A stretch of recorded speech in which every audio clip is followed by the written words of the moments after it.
Yes people, all good, बड़े आगे, ton टनाटन ton. ठीक है सर, अब हम स्टार्ट कर रहे हैं आज का topic, that is professional scepticism.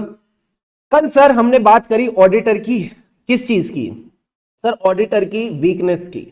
कल हमने बात करी ऑडिटर के वीकनेस की। इधर आओ, इधर आओ, इधर आओ, इधर आओ, इधर। कल हम डिस्कस कर रहे थे ऑडिटर की वीकनेस। सर ऑडिटर की क्या वीकनेस है? ऑडिटर की सबसे बड़ी वीकनेस ही इनहेरेंट लिमिटेशंस ऑफ ऑडिटिंग है कि ultimately due to inherent limitations of auditing बेचारा ऑडिटर कुछ भी ठीक से नहीं कर पाता। बट आज हम डिस्कस करेंगे सर क्या? ऑडिटर की स्ट्रेंथ की। सर ऑडिटर की स्ट्रेंथ क्या है? ऑडिटर की एक ही स्ट्रेंथ है कि वो सावधान रहे और सतर्क रहे। क्या बात कर रहे हो सर? Crime petrol. हाँ, ऑडिटर जो है वो सावधान रहे, सतर्क रहे, यानी ही शुड एक्सरसाइज तो हमको भी करना चाहिए, बट ऑडिटर को भी इन्होंने कहा कि तुमको एक्सरसाइज करना है। सर क्या? Professional scepticism. अगर ऑडिटर प्रोफेशनल स्केप्टिसिज्म एक्सरसाइज करता है तो कहीं ना कहीं स्केप्टिसिज्म, अगर ऑडिटर प्रोफेशनल स्केप्टिसिज्म एक्सरसाइज करता है तो कहीं ना कहीं वो इन सारी इनहेरेंट लिमिटेशंस पे काबू पा सकता है। अब सर प्रोफेशनल स्केप्टिसिज्म है क्या? मैं आपको एक छोटा सा एग्जांपल बताऊंगा, आपको सारी की सारी बात क्लियर हो जाएगी। इधर हेलो, व्हाट्सअप, यस, आ जाओ आ जाओ आ जाओ आ जाओ, छोटी सी बात डिस्कस करेंगे, बड़ा मजा आएगा।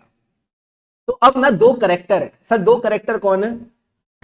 एक है सुषमा और एक है, कोई लड़के का नाम बताना। एक है सुषमा और एक है राम बाबू। ठीक है, एक है सुषमा, एक है राम बाबू।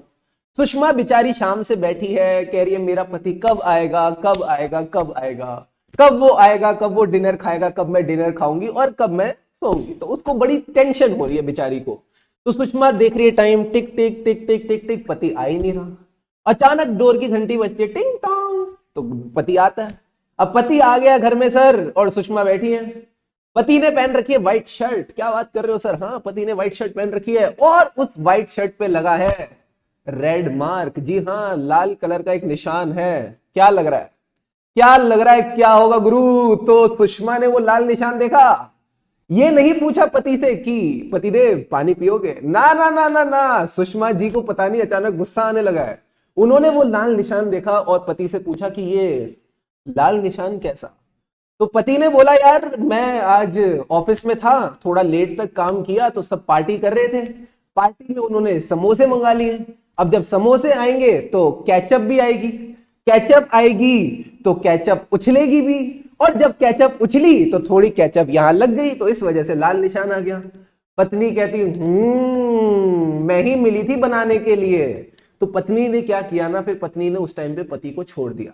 फिर जैसे ही पति गया उसने उसकी शर्ट उठाई, ठीक है, अब पति ने चेंज किया तो शर्ट उठा ली उसने। एंड जैसे ही शर्ट उठाई फिर वो उसको क्रिटिकली एग्जामिन करने लगी, क्या ये लिपस्टिक है, क्या ये केचप है? तो उसने वो सब सोचा एंड अल्टीमेटली पता चला कि वो केचप ही थी। ठीक है, let's have a happy ending. क्यों बेचारों की लड़ाई करवानी है? मान लेते हैं वो केचप ही थी। बट सर ये पत्नी ने किया क्या? पत्नी ने किया शक। पत्नी ने क्या किया? अच्छा यहां पे है ना, पत्नी ने क्या किया सर? पत्नी ने किया शक। सर शक कैसे किया? ध्यान से समझना। जब पति घर पे आया तो पत्नी क्या थी सर? पत्नी थी अलर्ट। उसके बाद उसने क्या किया? उसने किया अपने पति को क्वेश्चन, एंड आखिरी में जो वो लाल निशान था उसको उसने क्रिटिकली एग्जामिन किया। क्या आपको ये दोनों तीनों पॉइंट समझ आए? जल्दी से बताओ। सबसे पहले बात बताओ, लाल निशान दिखा क्यों? क्योंकि वो अलर्ट थी। जो अलर्ट ना होता उसको तो दिखता ही नहीं। तो ultimately it was her alertness which pointed towards that red mark. Second point, जैसे ही रेड मार्क देखा उसके मन में क्या उठा? सवाल जो उसने अपने पति से पूछा।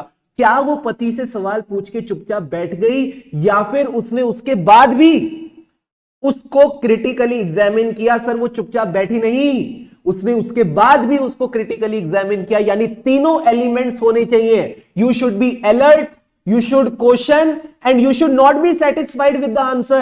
Even after you get the answer, you should critically examine the evidence. ये तीनों एलिमेंट अगर प्रेजेंट हैं तो मेरे दोस्त आपने प्रोफेशनल स्केप्टिसिज्म का टेस्ट पास कर लिया। फिर आप कह सकते हो कि आपने प्रोफेशनल स्केप्टिसिज्म का टेस्ट पास कर लिया। ये तीनों अगर एलिमेंट प्रेजेंट है, then you can say that you have pass the test of professional scepticism. यही बात आपके नोट्स में लिखी हुई है। सर प्रोफेशनल स्केप्टिसिज्म है क्या? This is nothing but an attitude. उससे पहले आरटीपी नवंबर 22, तो जो बच्चे सो रहे हैं जाग जाओ, जाग जाओ, चैन से अपना रिजल्ट देखना चाहते हो तो जाग जाओ। प्रोफेशनल स्केप्टिसिज्म क्या है? सर एक एटीट्यूड है, जहां पे आप क्या रहते हो सर? आप अलर्ट रहते हो, you have a questioning mind and you do a critical assessment of the audit evidence. अगर ये तीन क्वालिटीज प्रेजेंट हैं, इसका मतलब आप प्रोफेशनल स्केप्टिसिज्म में हो। एंड अल्टीमेटली यही तो चाहिए फ्रॉड पकड़ने के लिए। अगर आपको लगता है कि आप एंटिटी के इंटरनल कंट्रोल्स को इवेल्युएट कर रहे हो, प्रोसेसेस को इवेल्युएट कर रहे हो, और उन प्रोसेसेस को इवेल्युएट करते हुए आपको लगा ये तो बड़े अच्छे लोग हैं, यानी अगर कोई इंप्लॉय खर्चा करता है तो उस खर्चे को वो किससे अप्रूव कराता है? सर वो अपने सीनियर से अप्रूव कराता है। तो ये तो बड़ा अच्छा इंटरनल कंट्रोल हुआ। इसका मतलब जो भी बोगस खर्चे हैं, जो भी नकली खर्चे हैं, वो तो कभी आएंगे ही नहीं। बट अब मेरी बात सुनना ध्यान से। आप एज एन ऑडिटर वॉक कर रहे थे। सर कहां वॉक कर रहे थे? क्लाइंट के प्रीमाइसेस में आप वॉक कर रहे थे। जब आप क्लाइंट के प्रीमाइसेस में वॉक कर रहे थे, तभी मैनेजर के कैबिन से आवाज आई, तुमने इस बार 50,000 के खर्चे डाले हैं, मैं अप्रूव कर दूंगा। अगली बार 5 लाख के खर्चे डालना, मैं वो भी अप्रूव कर दूंगा, बट जो तुम 4.5 लाख एक्स्ट्रा डालोगे वो हम आधा आधा कर लेंगे। क्या ये बात सुन के ऑडिटर की जमीन हिल जाएगी? ऑडिटर को ऐसा लगेगा ये क्या हो गया? मैं तो जिन लोगों को एकदम सच्चा और अच्छा समझ रहा था, ये तो गड़बड़ निकले। मुझे जो इंटरनल कंट्रोल इफेक्टिव लग रहे थे, उन्हीं इंटरनल कंट्रोल की इन्होंने बैंड बजा दी। तो सर ये क्या है? यही तो प्रोफेशनल स्केप्टिसिज्म है कि सावधान रहे, सतर्क रहे। You should always be alert, you should have a questioning mind and you should critically examine the audit evidence you get। जो तुमको दे जाए उसको ऐसे ही एक्सेप्ट मत करना, चेक करना कि ये सही है कि नहीं। तो यही बात आपने समझनी है मेरे दोस्त कि प्रोफेशनल स्केप्टिसिज्म का मतलब है हमेशा अलर्ट रहना। सबसे पहले तो तुम्हारा अलर्टनेस जो है वो हमेशा रहना चाहिए। जैसे ही अलर्ट रहोगे, अपने आप मन में सवाल उठेंगे कि इंटरनल कंट्रोल क्या एक्चुअल में अच्छे हैं? क्या इंटरनल कंट्रोल उतने अच्छे हैं जितना मैं सोच रहा था? एंड फिर उसके बाद जो भी एविडेंस आपके पास आएंगे उनको अब आप क्रिटिकली एग्जामिन करने चलोगे। यही बातें अब यहां पे दिखेंगी, ध्यान से समझना। Auditor shall plan and perform an audit with professional scepticism recognising that the circumstances में एग्जिस्ट। हो सकता है ऐसे हालात हों विच में cause the financial statements to be materially मिसस्टेटेड।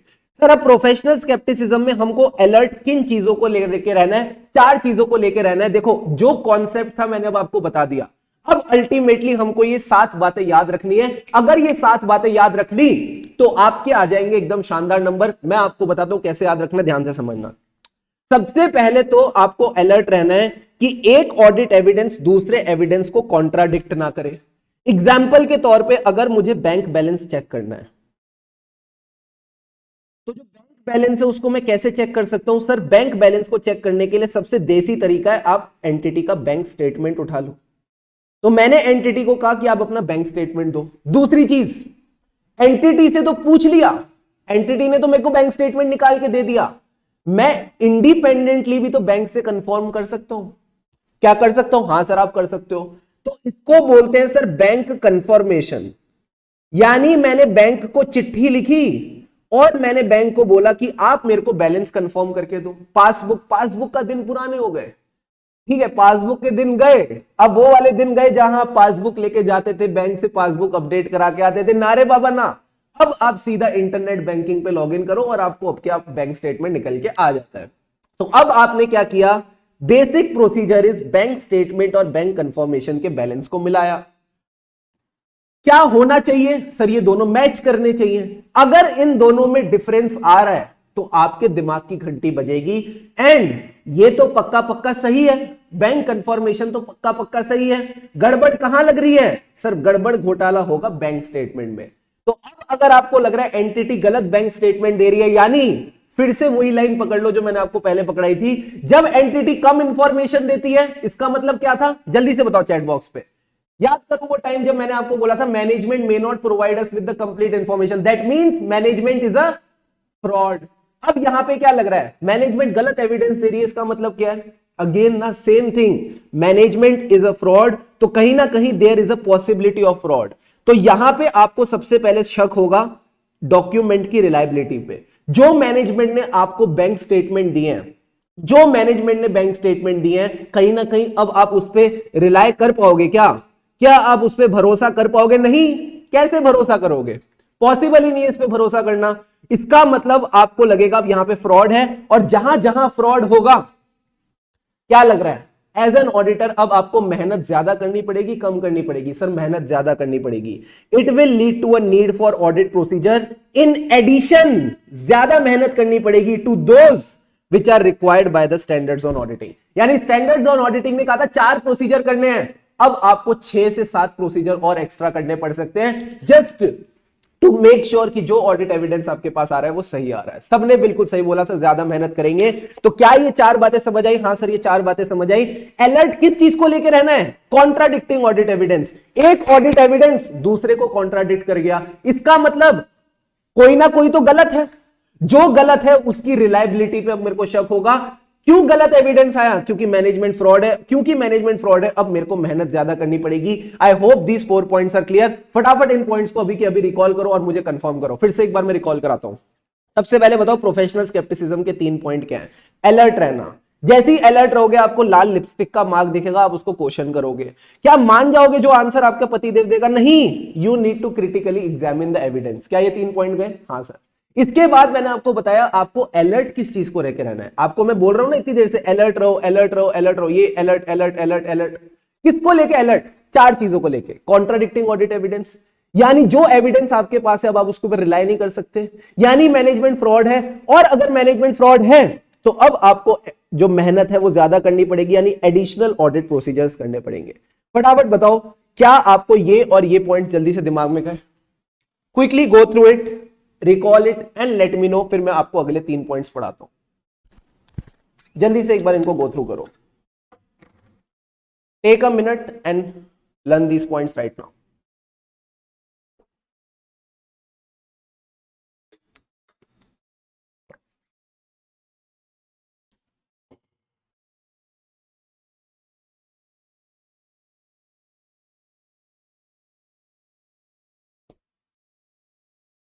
All good,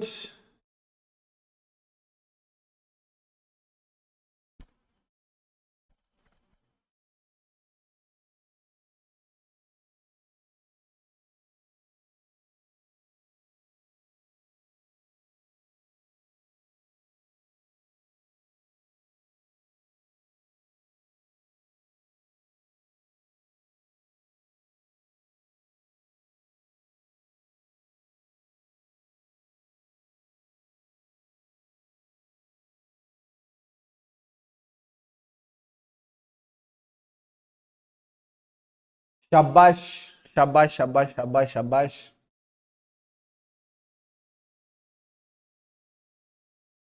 देखो फील लेनी है तुमको पूरी टॉपिक की, अगर आपने टॉपिक की फील ले ली, ultimately audit is the game of the feel. अगर आपने इस टॉपिक की फील ले ली ना, आपको कभी ये टॉपिक को याद रखने में दिक्कत नहीं होगी। रट्टा मत लगाना, just understand the feel of the topic. Feel क्या है सर, फील है शक की। शक क्यों हो रहा है, क्योंकि 2 चीजें जो मिलनी चाहिए थे मिल ही नहीं रही, कॉन्ट्राडिक्ट कर रही है। अगर कॉन्ट्राडिक्ट करेंगी तो ऑब्वियस सी बात है ना कि मुझे उसके रिलायबिलिटी पे शक होगा, मुझे लगेगा कि मैनेजमेंट फ्रॉड है, और अगर मैनेजमेंट फ्रॉड है तो अब मेरे को मेहनत ज्यादा करनी पड़ेगी, एडिशनल ऑडिट प्रोसीजर करेंगे, एंड मैं पता है बच जाऊंगा।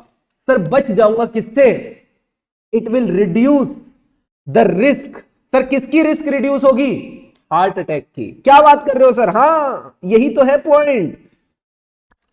लिखते नहीं है ना, दिक्कत की बात यह है, जब आईसीआई स्टडी मटेरियल बनाता है उसको लिख देना चाहिए कि it will reduce the risk of heart attack. Sir heart attack के टाइम पे कैसी आवाज आती है? देखो मैं बताता हूं कैसी आवाज आती है। ऐसी आवाज आती है, उई। क्या बात कर रहे हो सर? हाँ यही बात आवाज आती है, उई करके आपको आवाज आती है। यानी अगर ऑडिटर अपना काम ठीक से करेगा, फ्रॉड वॉर्ड पकड़ के चलेगा, तो अल्टीमेटली आप उई की जो दिक्कत है वो कम हो जाएगी। सर उई का क्या मतलब है? For overlooking unusual circumstances. Sir unusual circumstances का बेसिकली यही मतलब था कि दो ऑडिट एविडेंस जो एक जैसे हैं वो मेल खाने चाहिए।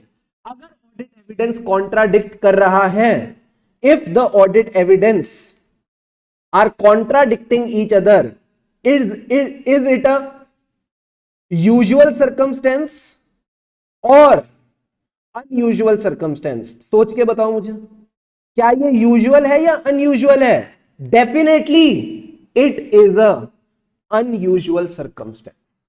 ठीक है, तो अगर दो ऑडिट एविडेंस एक दूसरे को कॉन्ट्राडिक्ट करे, it is a unusual circumstance, तो आप ओवरलुक करने से बच जाओगे। सर ओवरलुक का मतलब है नजरअंदाज, आप नजरअंदाज करने से बच जाओगे अनयूजुअल सर्कमस्टेंसेस को। दूसरा पॉइंट, अगला ओ का क्या मतलब है? अगले ओ का मतलब है over generalising. Generalising when drawing the conclusions from audit observation. आपको लगा इंटरनल कंट्रोल ठीक है, आपने पूरी इंटरनल कंट्रोल की टेस्टिंग भी कर ली, बट जब आप वहां से गुजर रहे थे तो आपने मैनेजर की बातें सुन ली। तो अब एक बात बताओ, किसी और एंटिटी में होते तो ऑडिट एविडेंस पे भरोसा करके बोलते इंटरनल कंट्रोल चकाचक है, बट क्योंकि आपने वो मैनेजर की कॉन्वर्सेशन सुन ली कि 50,000 के बिल को 2.5 लाख करके भेजना, मैं अप्रूव कर दूंगा, आधा आधा कर लेंगे। अब क्या आप अपने कंक्लूजन को बदल दोगे? क्या अभी भी आप बोलोगे इंटरनल कंट्रोल इफेक्टिव है या इनइफेक्टिव है? सोच समझ के बताना मुझे चैट बॉक्स में। अब आप बताओ मुझे, क्या इंटरनल कंट्रोल्स अभी भी आपको इफेक्टिव फील हो रहे हैं या इनइफेक्टिव फील हो रहे हैं? सर इनइफेक्टिव फील हो रहे हैं। अब आप जनरलाइज नहीं करोगे कि हाँ मेरे पास सबूत था इंटरनल कंट्रोल इफेक्टिव है, एक बंदा जाता है वो अप्रूव कराता है, ये तो हो गई आम जिंदगी। बट अब आपको मिल गई मेंटोस जिंदगी। सर मेंटोस जिंदगी का ये मतलब है कि आपने सतर्क रहे और आपको पता चल गया जो इंटरनल कंट्रोल आपको इफेक्टिव दिख रहे थे, एक्चुअल में तो उनकी बैंड बजी पड़ी है। Got it sir? And last point is using inappropriate. मैंने बोला था ना उई, हार्ट अटैक से बचोगे। आई का क्या मतलब है सर? आई का मतलब है inappropriate assumptions in determining the nature, timing and extent of audit procedure. अब एक बात बताओ, इसी से रिलेट कर देते हैं ना, ज्यादा क्या बोले। अगर मैं बोलूं ऑडिट में दो तरह के प्रोसीजर होते हैं, सर क्या दो तरह के प्रोसीजर होते हैं? एक होता है आपका टेस्ट ऑफ कंट्रोल्स, दूसरा होता है आपका सब्सटेंटिव ऑडिट प्रोसीजर। इसके बारे में डिटेल में डिस्कस करेंगे, ज्यादा भी दिमाग मत लगाना। मैं आपको सीधा सीधा बताता हूं, अगर मैं परचेजेस को चेक कर रहा हूं, अगर मैं परचेजेस को चेक कर रहा हूं, तो परचेजेस के केस में मैं पहले परचेजेस के प्रोसेसेस को चेक करूंगा। क्या ये बात ठीक है? हाँ सर ये ठीक है।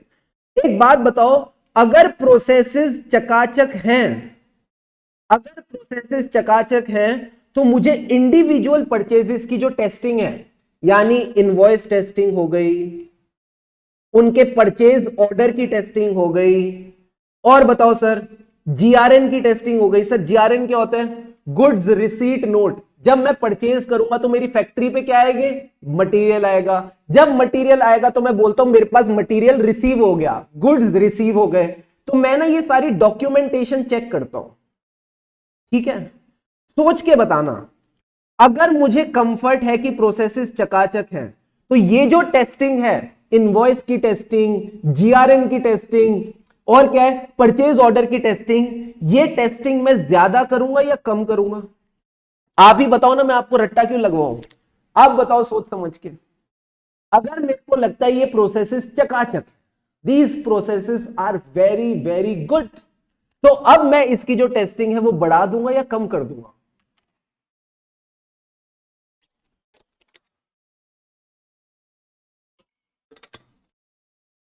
बच्चों ने बिल्कुल सही बोला, सारे समझदार बच्चे।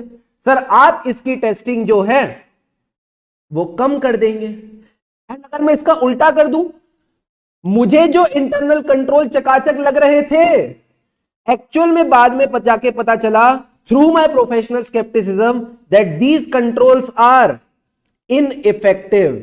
बाबा अगर इनइफेक्टिव है ना, तो आप यहां पे nature, timing and extent of audit procedures को बढ़ा दोगे। फिर आपकी nature, timing and extent of testing, या आप इसको बोल दो nature, timing and extent of audit procedure, अब यहां पे आपके nature, timing and extent of audit procedure बढ़ जाएंगे। क्या ये सिंपल सी बात दिमाग में गई? हाँ सर, ये बात दिमाग में गई। एंड यही बात आपको बोल रहा है कि अगर आपको पता चल जाता है कि इंटरनल कंट्रोल एक्चुअल में इनइफेक्टिव है, तो not automatically you will determine the nature, timing and extent of audit procedure and evaluate the results thereof. तो क्या कोई ये दिक्कत की बातें हैं क्या? नहीं सर, अगर आपने एक बार इनको समझ लिया, रट्टा तो मैंने लगवा ही दिया वही करके, तुम जिंदगी भर नहीं भूलने वाले वही क्या पॉइंट क्या था, बट समझ में अगर बात आ जाती है तो दिल को ना सेटिस्फेक्शन मिल जाती है। तो आपने बस अब इन्हीं पॉइंट्स को ध्यान में रखना है एंड आपका प्रोफेशनल स्केप्टिसिज्म का टॉपिक एकदम रेडी है। तो ध्यान से समझना सर ये क्या कहता है। 5 पॉइंट्स आपने ध्यान में रखने। सबसे पहला पॉइंट क्या है? प्रोफेशनल स्केप्टिसिज्म क्या है sir? It is an attitude. किस चीज का एटीट्यूड है? 3 चीजें याद रखना। सबसे पहले वाइफ क्या थी? अलर्ट थी। उसने क्या किया? क्वेश्चन किया, यानी क्वेश्चनिंग माइंड। एंड तीसरा पॉइंट था सर, तीसरा था critical examination of the evidence. जो लिपस्टिक का दाग था उसको उसने क्रिटिकली एग्जामिन किया। अब इससे क्या हुआ सर? इसका अलर्ट वाला पॉइंट उठा लो और बोलो अलर्ट टू 4 थिंग्स। पहली थिंग क्या है? Contradicting audit evidence. अगर 2 ऑडिट एविडेंस एक दूसरे को कॉन्ट्राडिक्ट करेंगे तो मैं रिलायबिलिटी पे सवाल उठाऊंगा। क्यों उठा रहा हूं मैं रिलायबिलिटी पे सवाल? क्यों कॉन्ट्राडिक्ट करें? क्योंकि मैनेजमेंट चोर है, यानी there is a fraud in the management. And last point is, अब मेरे को अपने ऑडिट प्रोसीजर्स बढ़ाने पड़ेंगे, एडिशनल ऑडिट प्रोसीजर्स करने पड़ेंगे। बट ये एडिशनल काम करके मैं रिस्क रिड्यूस कर रहा हूं। बोलो मेरे साथ, ये एडिशनल काम करके मैं अपनी रिस्क रिड्यूस कर रहा हूं। Doing this additional procedures I am reducing the risk। Sir किसकी रिस्क रिड्यूस कर रहे हो? I am reducing the risk of my heart attack। Sir heart attack में कौन सी आवाज आती है? बोलो, जो भी आती हो, हमको फर्क क्या पड़ता है? हमको तो याद रखने के लिए उई ही बोलना है। सर सुई के चुबाने में भी उई की आवाज ही आती है। सर उई का क्या मतलब है? सबसे पहले तो ओवरलुकिंग, नजरअंदाज करने से बच जाओगे। ओवर जनरलाइजिंग, यानी जो इंटरनल कंट्रोल तुमको इफेक्टिव दिख रहे थे, एक्चुअल में इफेक्टिव है ही नहीं, तुमने वो मैनेजर की बात सुन ली। एंड इसी वजह से अब तुमको अपने nature, timing and extent of audit procedures को भी चेंज करना पड़ेगा। यानी अब आप इनएप्रोप्रिएट अजम्पशंस यूज नहीं करोगे। इनएप्रोप्रिएट अजम्पशंस यानी आपको पहले अजम्पशन थी कि इंटरनल कंट्रोल इफेक्टिव है, and that was inappropriate assumption. Actual में तो इंटरनल कंट्रोल की बैंड बजी हुई थी। तो इनएप्रोप्रिएट अजम्पशन यूज करने से बच जाओगे when you are deciding the nature, timing and extent of audit procedure. फटाफट सारे बच्चे बताओ, क्या आपको अब ये सारे के सारे points of professional scepticism clear है? It's a very important topic, हर जगह ऑडिट में आपको इसको देखने को मिलेगा। फटाफट बताओ, then I will give you 2 minutes to learn these points right away, right now. जल्दी से बताओ मुझे। देखो आराम आराम से कर रहे हैं सारी चीजें, कोई भी चीज में हड़बड़ी नहीं है, but you need to stay with me. आपको पूरा साथ बनाए रखना पड़ेगा। जल्दी से बताओ मुझे।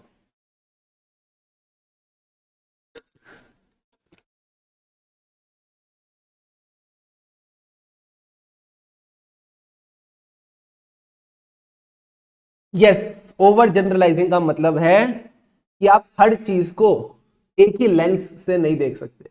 थोड़ा आपको हटके ऊपर से देखना पड़ेगा कि क्या सब कुछ एक्चुअल में ठीक है। Got it sir, very very good. Everyone take 1 to 2 minutes, learn these points right away, right now. और आंखें बंद करके एक बार इनको रिकॉल करो। Once you are done let me know, फिर हम आगे बढ़ेंगे। अभी के अभी इन पॉइंट्स को आप याद रखेंगे, जिस फ्लो में मैंने कराया वैसे के वैसे ही।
Come on.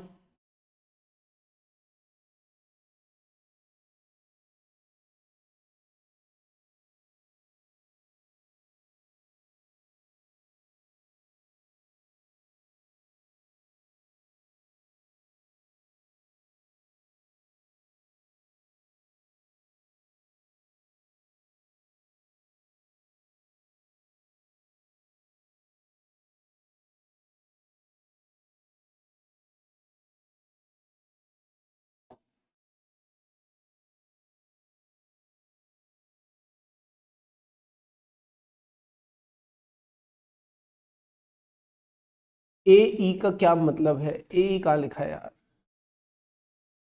ए ई कहाँ लिखा हुआ छोड़ दिया मैंने? ए ई ए ई ए ई ई मैंने कहाँ लिखा यार? A E audit evidence, audit evidence, audit evidence, audit evidence, audit evidence. Very very good, बहुत बढ़िया दोस्तों। ठीक है, तो ये सारी बातें समझ आ गई। All done, done Janardan done. अब आ जाओ सर नेक्स्ट पॉइंट्स पे क्या कहता है। ये थोड़ा सा ज्ञान है, इसको रीड करेंगे, इसमें से कुछ कुछ पॉइंट्स उठाएंगे, उनको भी आपने बस रीड करना है, जितना याद रह जाए ठीक है, बाकी प्रभु इच्छा। अब क्या कहता है सर, ध्यान से समझना। It also includes consideration of the sufficiency and appropriateness of audit evidence obtained in the light of circumstances. For example, where fraud risk factors exist and a single document of a nature that is susceptible to fraud is a sole supporting evidence for a material financial statement amount. देखो कहीं ना कहीं आपने sufficiency and appropriateness of audit evidence देखनी होती है। Sir sufficiency and appropriateness का क्या मतलब है, इसके बारे में हमारे पास प्रॉपर एक अंडरस्टैंडिंग है, ध्यान से देखना। कह रहे sufficient and appropriate audit evidence होना चाहिए हमारे पास। सर सफिशिएंसी का क्या मतलब है? किसी भी छोटे बच्चे से पूछोगे वो बता देगा सफिशिएंसी का मतलब है कि मेरे पास सफिशिएंट क्वांटिटी होनी चाहिए। तो sufficiency is regarding the quantity. Appropriate का मतलब क्या है सर? क्वांटिटी का दूसरा भाई कौन है? क्वालिटी। यानी सिर्फ हमको quality of evidence, quantity of evidence नहीं चाहिए, क्वालिटी भी पूरी होनी चाहिए। अब सर ये क्वांटिटी और क्वालिटी किस पे डिपेंड करेगी? ये क्वांटिटी और क्वालिटी किस पे डिपेंड करेगी? It will depend on the, सबसे पहले, risk of material misstatement. Sir risk of material misstatement का क्या मतलब है, ये अब आप मेरे साथ समझो। क्या है? Sufficiency is a measure of quantity of evidence and quantity is affected by the auditors assessment of the risk of material misstatement. पहला पॉइंट तो आपने अब ये समझना है मेरे साथ कि रिस्क ऑफ मटेरियल मिसस्टेटमेंट होता क्या है।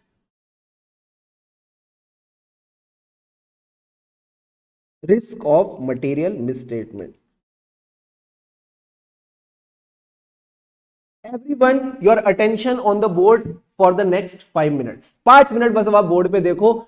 एक छोटी सी प्यारी सी बात आपको समझाऊंगा, पूरे ऑडिट में काम आएगी, बिकॉज ये वाला जो वर्ड है ना, risk of material misstatement, her topic में आपको मिलने वाला है।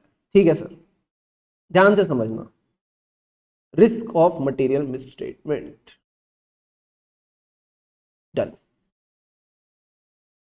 सबसे पहले तो किसकी रिस्क है sir? Material misstatement. Material misstatement यानी वो गलती जिससे फाइनेंशियल स्टेटमेंट के यूजर को फर्क पड़ता है। क्या ये पॉइंट सिंपल है? हाँ सर। और मिस स्टेटमेंट का क्या मतलब है? मिस स्टेटमेंट का मतलब बेसिकली हम सबको पता है, it is the difference between what is reported and what was required as per the applicable FRF. Difference in the ACPD. Sir ACPD का क्या मतलब है? Amount, classification, presentation and disclosure.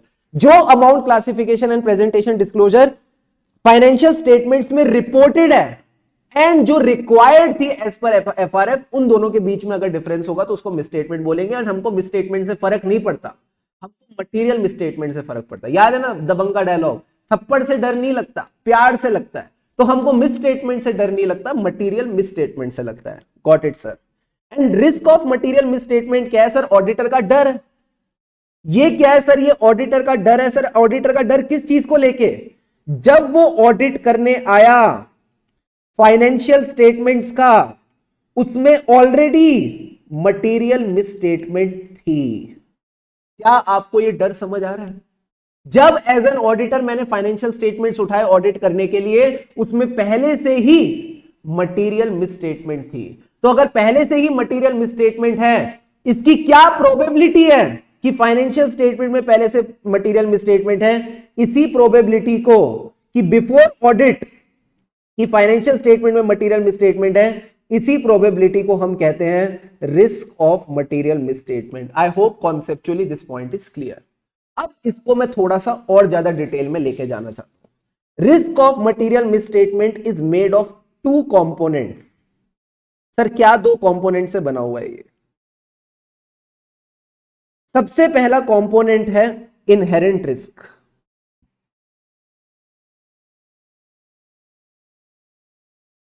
Sir inherent risk का ये मतलब है, ये जो एंटिटी है ना, इसका बिजनेस ही ऐसा है, इसके नेचर ऑफ ऑपरेशंस ही ऐसे हैं कि कहीं ना कहीं ये रिस्क तो रहेगी ही रहेगी, ये रिस्क तो रहेगी ही रहेगी। यानी इस रिस्क की वजह से फाइनेंशियल स्टेटमेंट में मटेरियल मिसस्टेटमेंट होगी ही होगी। Just for the sake of simplicity ऐसा मान लेते हैं कि अगर मेरे फाइनेंशियल स्टेटमेंट में 100 आइटम हैं, उन 100 आइटम में से 40 आइटम में मटेरियल मिसस्टेटमेंट होगी होगी।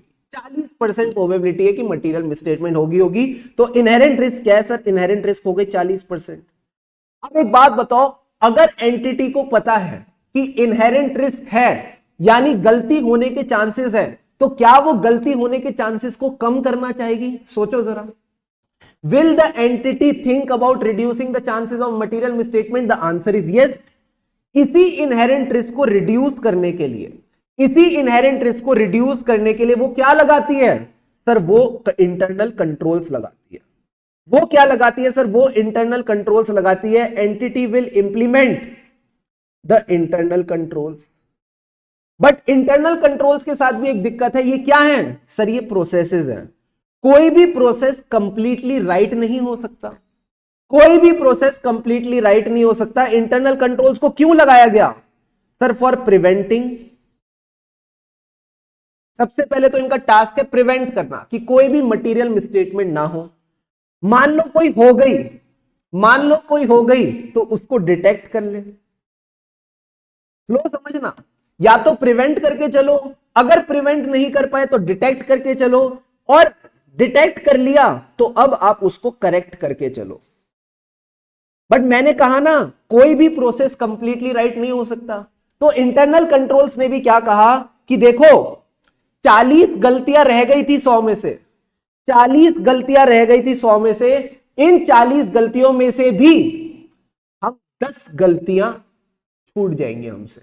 यानी 40 में से 30 तो पकड़ लेंगे। फिर से समझना मेरी बात, 40 में से 30 गलतियों को तो इंटरनल कंट्रोल ने पकड़ा, बट 10 फिर भी छूट गई।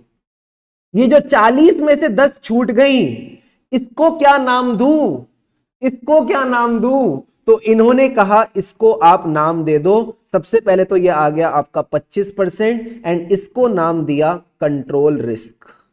यानी कंट्रोल्स में भी तो गड़बड़ हो सकती है, कंट्रोल्स में भी तो गड़बड़ हो सकती है। तो इसको इन्होंने नाम दिया control risk. That ultimately the risk that the internal controls will not be able to prevent, detect or correct the material misstatements in a timely manner।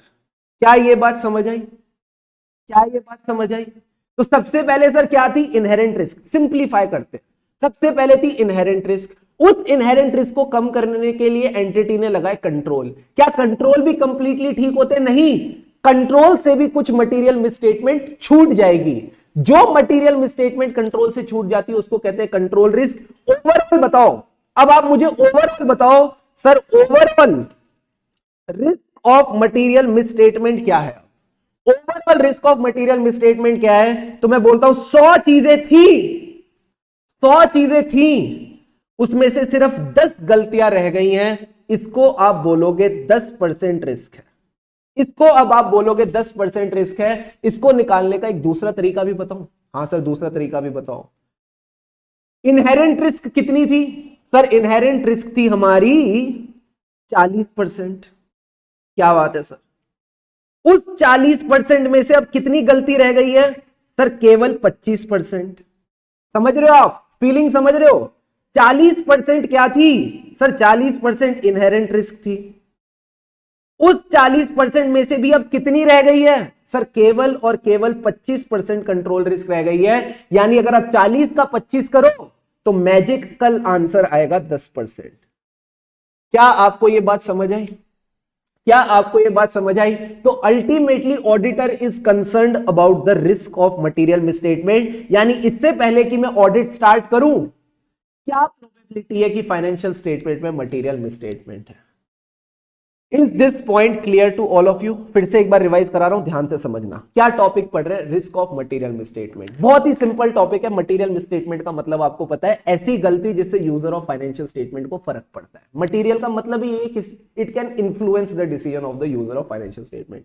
Risk का क्या मतलब है? प्रोबेबिलिटी। क्या प्रोबेबिलिटी है कि मैंने ऑडिट किया और उससे पहले फाइनेंशियल स्टेटमेंट में मटेरियल मिसस्टेटमेंट थी। ठीक है, ये सिंपल सा कॉन्सेप्ट हो गया। अब मैं रिस्क ऑफ मटेरियल मिसस्टेटमेंट को ना खोल दिया। सर खोला तो दो कंपोनेंट निकले। क्या क्या कंपोनेंट निकले? सबसे पहले इनहेरेंट रिस्क।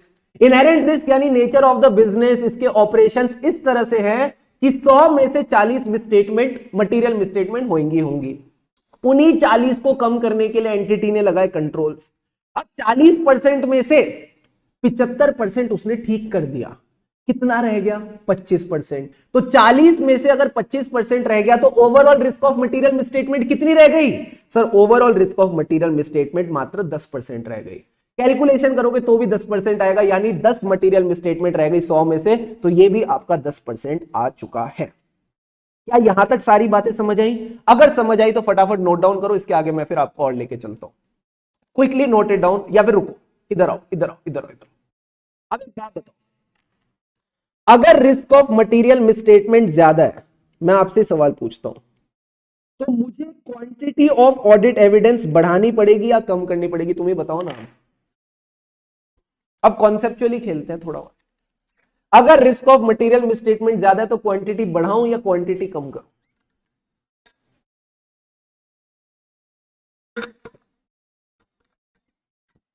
कम ऑन, आओ मेरे साथ मेरे दोस्तों, मुझे आंसर तो दो। सबने बिल्कुल सही बोला सर। सिंपल सी बात है, अगर रिस्क ऑफ मटेरियल मिसस्टेटमेंट ज्यादा है, गलती होने की प्रोबेबिलिटी ज्यादा है, तो आपको ज्यादा एविडेंस इकट्ठे करने पड़ेंगे, आपको ज्यादा मेहनत करनी पड़ेगी। That means you need to increase the quantity of audit evidence. आपको क्वांटिटी बढ़ानी पड़ेगी। क्या ये बात समझ आई? हाँ सर। दूसरा कॉन्सेप्ट है, पहला तो risk of material misstatement, I hope आपको क्लियर है। दूसरा पॉइंट जिसपे क्वांटिटी डिपेंड करती है सर, वो है quality. Even before I explain, आप ही मुझे बताओ, अगर क्वालिटी अच्छी है ऑडिट एविडेंस की, अगर हमारे ऑडिट एविडेंस की क्वालिटी अच्छी है, सर क्वालिटी का मतलब है जो मेरी रिक्वायरमेंट है ये उस रिक्वायरमेंट को पूरा कर रहा है। तो अगर क्वालिटी अच्छी है तो मेरी जो क्वांटिटी है वो मुझे बढ़ानी पड़ेगी या कम करनी पड़ेगी? If it is a good quality evidence, मैं आपको और ज्यादा डिटेल में बताऊंगा क्वालिटी का क्या मतलब होता है। अभी आप सोच के बताओ थोड़ा सा कि अगर क्वालिटी अच्छी है तो कम क्वांटिटी में भी काम चल जाएगा या ज्यादा क्वांटिटी लेनी पड़ेगी? लालची मत होना कि क्वालिटी अच्छी है तो सर क्वांटिटी बढ़ाएंगे, नहीं। आप देखो आपकी sufficient and appropriate audit evidence के लिए, आपकी रिक्वायरमेंट के लिए, अब अगर क्वालिटी अच्छी है तो आपको क्वांटिटी कम रखनी पड़ेगी या ज्यादा रखनी पड़ेगी? सबने बिल्कुल सही बोला सर, कम में भी काम चल जाएगा। इसको याद रखने के लिए मैं एक छोटा सा आपको एग्जांपल देता हूं, ध्यान से समझना। दो ऑप्शंस हैं, एक तरफ रखे हुए हैं सर, दोनों तरफ पराठे रखे हुए हैं। एक तरफ रखे हुए घी वाले पराठे, एक तरफ रखे हुए नॉर्मल पराठे। किसकी क्वालिटी बेटर है? सर घी वाले की क्वालिटी बेटर है। कौन से पराठे की क्वांटिटी आपको कम लगेगी? सर इसकी क्वांटिटी कम लगेगी, इसकी क्वांटिटी हमेशा ज्यादा लगेगी। ये वाले पराठे आप ज्यादा नहीं खा पाओगे, जो घी वाले, 1 से 2 खा पाओगे, मैक्सिमम 3। बट जो नॉर्मल पराठे होंगे बिना घी वाले, उनकी आप क्वांटिटी हमेशा ज्यादा लोगे। तो जहां भी क्वालिटी अच्छी होगी वहां ज्यादा क्वांटिटी की जरूरत नहीं।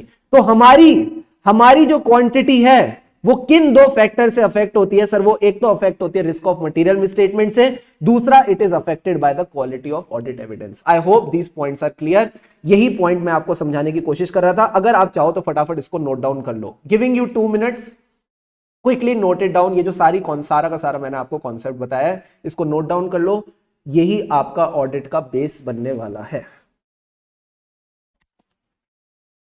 जैसे जैसे होता जाए मुझे बताते जाना, I will swipe up.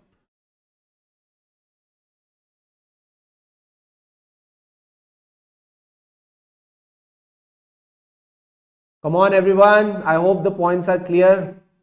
Sir kitchen वाले एग्जांपल से एकदम क्लियर हो जाता है। हाँ यार, वही तो रिलेटेबल होते हैं, राइट। नींबू पराठे, यही ऑडिट है।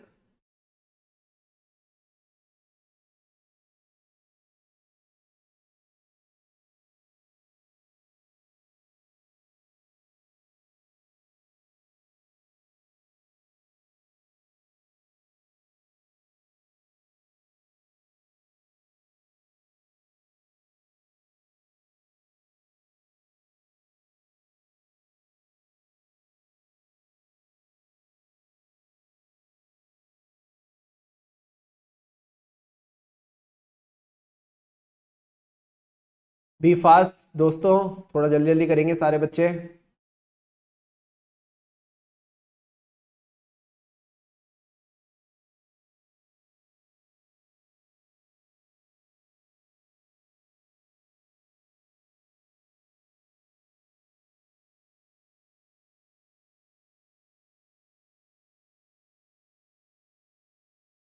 अरे बाबा 52 नहीं लिखा, वो डर लिखा है बाबू।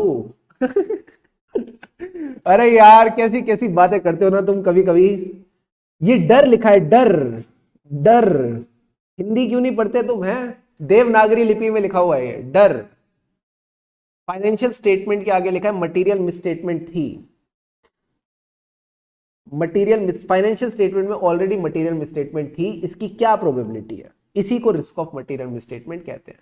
बच्चे ने कहा सर मैंने लिख लिया यहां तक, 52 क्या लिखा है वो मैंने आपको बता दिया, वो डर लिखा हुआ है। स्वाइप अप करो सर, थोड़ा स्वाइप अप करेंगे तो अब आपको आगे और समझ आएगा। आ जाओ इधर।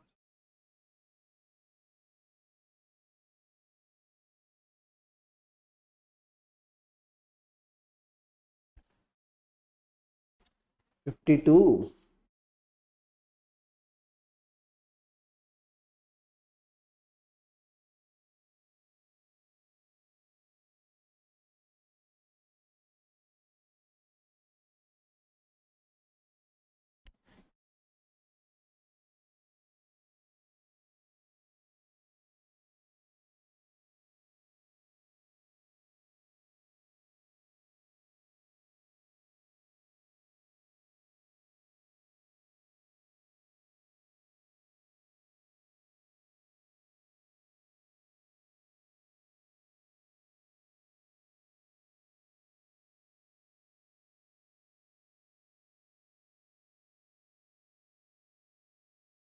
डिटेक्टिंग के आगे क्या है? डिटेक्टिंग के आगे क्या? Correction. Prevention, detection, correction. Amar, Akbar, Anthony. Prevention, detection और करेक्शन, तीनों चीजें का काम हमने इंटरनल कंट्रोल को दिया कि भाई तुम या तो प्रिवेंट कर लो, अगर प्रिवेंट नहीं कर पा रहे तो डिटेक्ट करो और फिर उसको आप करेक्ट करके चलो।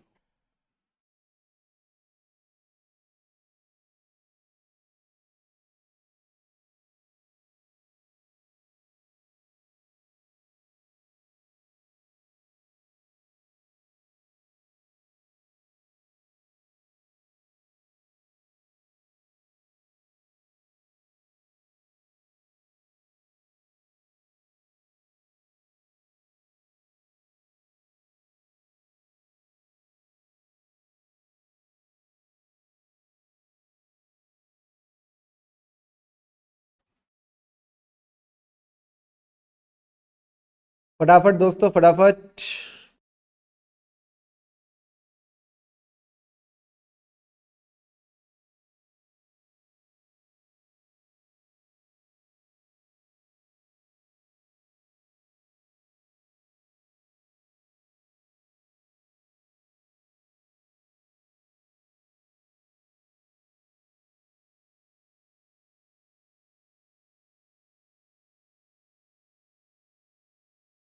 कम ऑन एवरीवन, क्या हो तुम यार, इतना टाइम लगाओगे तो कैसे कोर्स कंप्लीट करेंगे यार? इतना टाइम तो मत लगाओ यार, जल्दी जल्दी लिखो यार, फटाफट फटाफट फटाफट।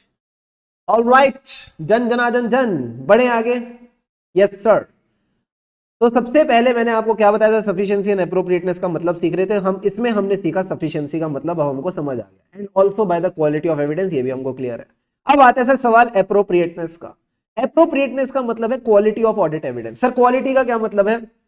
Relevance and reliability of the evidence in supporting the conclusion on which audit evidence is based. Sir relevance और रिलायबिलिटी का क्या मतलब है, ये समझ लें तो आपको एप्रोप्रिएटनेस भी समझ आ जाएगा। हाँ सर, आ जाओ आ जाओ आ जाओ आ जाओ आ जाओ आ जाओ।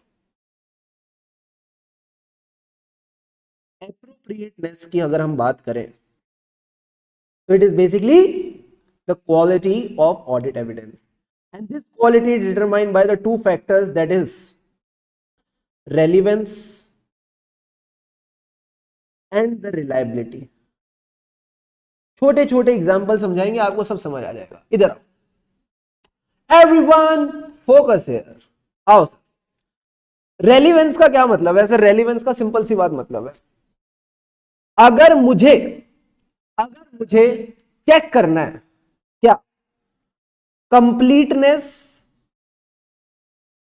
ऑफ डेटर्स, मेरे को चेक करना है कंपनी ने सारे डेटर्स रिकॉर्ड करे या नहीं करे, तो इसके लिए मुझे बस आप सिंपल सी बात बताना मैं क्या करूं। ऑप्शन नंबर 1, मैं कंपनी से लिस्ट ऑफ डेटर्स ले लेता हूं और उनको चेक कर लेता हूं, ऑप्शन नंबर 2, मैं कंपनी से क्या करूंगा, debtors as on 31 March 2023 check करने हैं। तो मैंने कंपनी को बोला आप ना मुझे अप्रैल की, जो आपकी अप्रैल 23 की बैंक स्टेटमेंट्स हैं वो बैंक स्टेटमेंट्स दो। उन बैंक स्टेटमेंट्स में जितने भी बैंक में क्रेडिट आएंगे, डेटर से पैसा आता है यानी हमारे बैंक अकाउंट में क्रेडिट होता है, जितने भी क्रेडिट्स आएंगे मैं उनको चेक करूंगा कंप्लीटनेस चेक करने के लिए कि आपने सारे के सारे डेटर्स को रिकॉर्ड किया है कि नहीं। जल्दी से बताओ कौन सा एविडेंस इस केस में रेलिवेंट लग रहा है? क्या डेटर्स की लिस्टिंग चेक करना रेलिवेंट लग रहा है या फिर अगले महीने की बैंक स्टेटमेंट चेक करना रेलिवेंट लग रहा है? कौन सी चीज आपको ज्यादा रेलिवेंट लग रही है? लॉजिकली बताओ।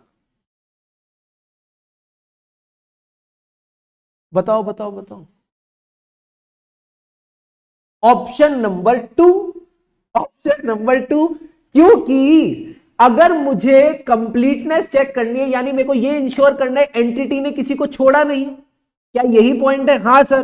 तो अगर मैंने एंटिटी से लिस्ट ऑफ डेटर्स ले ली कि एंटिटी ने कौन कौन से डेटर रखे हैं, तो वो तो यही हो गया ना कि मैंने एंटिटी की लिस्ट उठा ली। मुझे कैसे पता चलेगा एंटिटी ने किसी को छोड़ा नहीं? जो डेटर ओमिटेड है वो लिस्ट में थोड़ी आएगा। समझ रहे हो मेरी बात? अगर लिस्ट में 10 डेटर हैं तो मुझे 11वें के बारे में कैसे पता चलेगा? 11वें के बारे में तो इससे पता चलेगा ना, उससे कैसे पता चलेगा? समझ रहे हो? तो 11वें के लिए आपका ऑडिट एविडेंस ही बदल जाएगा। तो यही पॉइंट ये कह रहा है कि आपका ऑडिट एविडेंस रेलिवेंट होना चाहिए। दिमाग लगा के देखो कि आपको जो इच्छा है, जो आप अपनी इच्छा पूरी करना चाहते हो, हमारी इच्छा क्या थी? कंप्लीटनेस चेक करने की। उस इच्छा को पूरा करने के लिए कौन सा एविडेंस आपके लिए रेलिवेंट रहेगा? क्या ये सिंपल सी बात समझ आई? हाँ सर ये बात समझ आ गई, मजा आ गया। अब बताओ सर रिलायबिलिटी के बारे में, इसके बारे में भी मैं आपको बता देता हूं। डेटर का ही बैलेंस चेक कर लेते हैं। मुझे एक बात बताओ, अगर मेरे को डेटर का बैलेंस चेक करना है तो मेरे लिए ज्यादा रिलायबल क्या होगा? पहला पॉइंट, मैं मैनेजमेंट से रिप्रेजेंटेशन ले लूं कि डेटर का बैलेंस क्या है। दूसरा, मैं डेटर से ही डायरेक्टली कंफर्मेशन ले लूं कि ए डेटर तुम्हारा क्या बैलेंस बनता है तुम्हारी बुक्स में, बिकॉज हमारी बुक्स में तुम डेटर हो तो तुम्हारी बुक्स में हम क्रेडिटर होंगे। तो तुम बता दो अपनी बुक्स में हमारी जो कंपनी है, हमारा जो क्लाइंट है, इसका बैलेंस तुम्हारी बुक में क्या आता है। अब बताओ यहां पे कौन सा एविडेंस आपको ज्यादा रिलायबल लग रहा है? मैनेजमेंट की रिप्रेजेंटेशन या फिर डेटर की कंफर्मेशन? यहां पे भी सब बच्चों को ऑप्शन नंबर 2 पसंद आया, बिकॉज लॉजिकली यही ऑप्शन सबसे ज्यादा रिलायबल है। मैनेजमेंट पे क्यों रिलाय करोगे? आप हमेशा किसी एक्सटर्नल ऑडिट एविडेंस पे ज्यादा रिलाय करोगे as compare to a internal audit evidence, and these are the measures of quality. मैंने आपको कहा था ना क्वालिटी के बारे में और डिस्कशन करेंगे, तो अगर ये क्वालिटी आपको चकाचक मिल जाती है, ऑटोमेटिकली आप अपनी ऑडिट एविडेंस की क्वांटिटी को कम कर सकते हो, आप अपने ऑडिट एविडेंस की क्वांटिटी को कम कर सकते हो। I hope all of these points are clear. फटाफट इसको नोट डाउन करो, और इस बार मैं आपको 1-2 मिनट से ज्यादा नहीं दूंगा, फटाफट नोट डाउन करो और मुझे कंफर्म करो।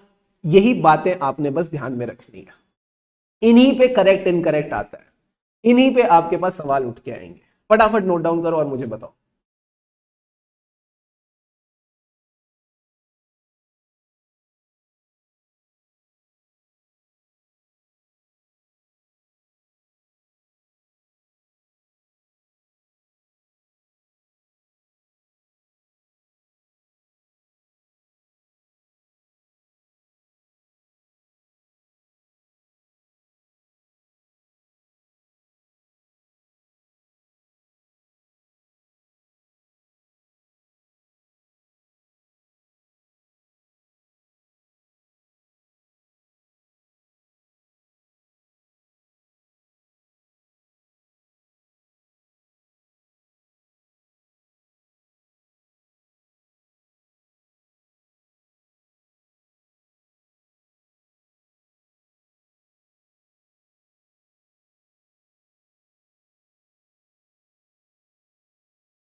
हाँ रीमा, आप आगे का भी देख सकते हो, आप मई का भी बैंक स्टेटमेंट देख सकते हो, आप जून का भी देख सकते हो, मैं वो मना कर ही नहीं रहा। मैं तो आपको इन दोनों के कंपैरिजन में पूछ रहा था कि इन दोनों के बीच में कौन सा रेलिवेंट रहेगा। ये सब भी आप देख सकते हो, कोई दिक्कत की बात नहीं है।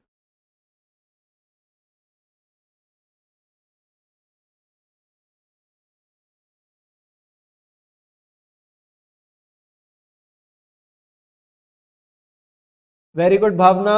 अदर्स कहाँ हैं आप? वेट कर रहे हैं आपकी। फटाफट सारे बच्चे पानी वानी पी लो यार जल्दी से।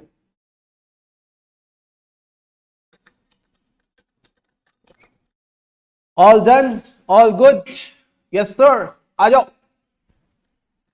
ठीक है, तो ये आपका सफिशिएंट एंड अप्रोप्रिएट एविडेंस हो गया। एंड अब मुझे एक बात बताओ, क्या आपको ऐसी फीलिंग नहीं आ रही कि यही रीजनेबल अश्योरेंस है? यही तो रीजनेबल अश्योरेंस है। इतने टाइम से जब मैं आपको बोल रहा था ऑडिटर को संतुष्टि चाहिए, ऑडिटर को क्या चाहिए सर? संतुष्टि। संतुष्टि का क्या मतलब है? Reasonable assurance. तो आपको ऐसी फीलिंग नहीं आ रही कि रीजनेबल अश्योरेंस क्या है sir? Sufficient and appropriate audit evidence. अगर ऑडिटर को sufficient and appropriate audit evidence मिल जाएगा तो कहीं ना कहीं उसको रीजनेबल अश्योरेंस मिल जाएगी, उसको संतुष्टि मिल जाएगी। Tell me one thing, are you getting this feeling? If you are getting, the answer is yes. यही बात है, यही गेम है। आओ दिखाऊं मैं आपको, यही बात लिखी है। तो क्या कह रहा है? In order to obtain a reasonable assurance, auditor shall obtain sufficient and appropriate evidence to reduce the audit risk to an acceptably low level and draw the reasonable conclusion on to which to base the auditor's opinion. So reasonable assurance क्या है? High but not an absolute level of assurance. Audit evidence क्या है sir? वो information जो auditor use करता है in arriving at the conclusion on which auditor's opinion is based. तो अब आपको इसमें ना दो चीजें दिखेंगी जिनके ऊपर अब आपका डाउट आएगा। आओ मैं आपको दिखाऊं। सबसे पहला तो आपका सवाल आया ये, सर ये ऑडिट रिस्क क्या होता है? ठीक है। दूसरा आपके ऊपर ये सवाल आया, सर ये क्या लिखा हुआ है? Audit evidence is the information which is used in arriving at the conclusion जिस पे ऑडिटर का ओपिनियन बेस्ड है। आओ इन तीन कॉन्सेप्ट्स को भी मैं आपको अच्छे से डिस्कस करता हूं। अभी मैंने आपको एक चीज बताई थी जिसका नाम था रिस्क ऑफ मटेरियल मिसस्टेटमेंट, याद है? हाँ सर, यहीं से आगे बढ़ेंगे, यहीं से आगे बढ़ेंगे। यानी जो हमारी overall risk of material misstatement है वो है 10%, यानी 100 में से 10 गलतियां अभी भी रह गई हैं। तो अब जब ऑडिटर आएगा, अब जब ऑडिटर आएगा उसका एक ही मकसद है। सर ऑडिटर का क्या मकसद है? यहां पे देखना, ऑडिटर जो है हमारा, उसका अब एक ही मकसद है। सर ऑडिटर का एक ही मकसद है, वो क्या है?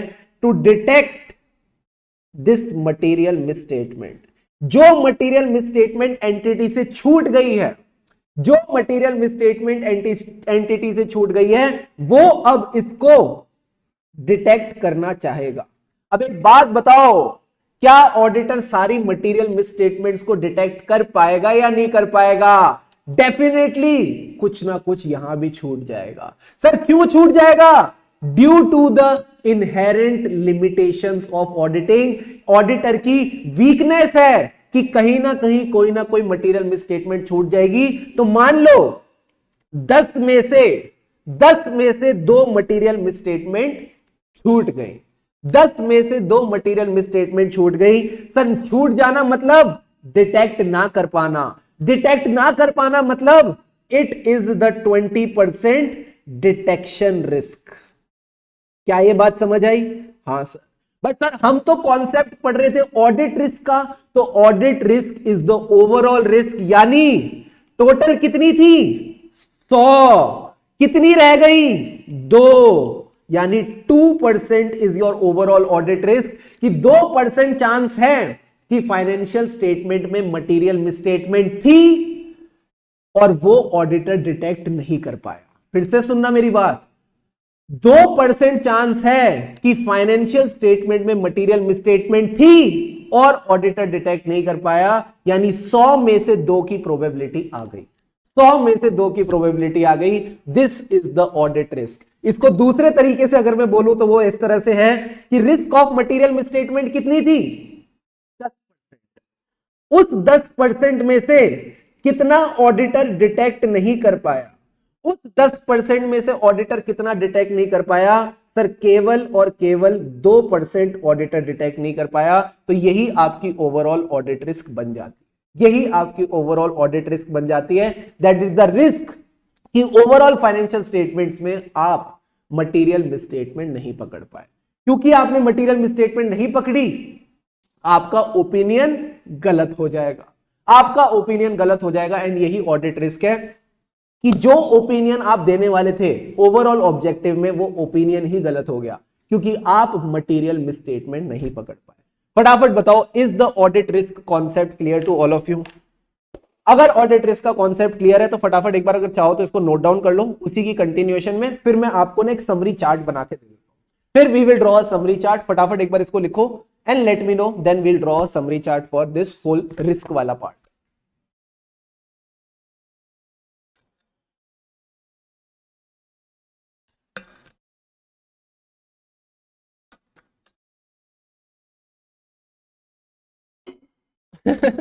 खुशी खुशी खुशी, 8 मटेरियल मिसस्टेटमेंट उसने ऑडिट प्रोसीजर से ढूंढ लिए। जो उसने चेकिंग करी डॉक्यूमेंट्स की, उससे उसको 8 गलतियां मिल गई, 2 रह गई। इस तरह से आप इसको ध्यान में रखेंगे। फटाफट इसको ड्रॉ करो ना प्लीज, जल्दी से इसको लिखो और फिर अपन आगे बढ़ते हैं।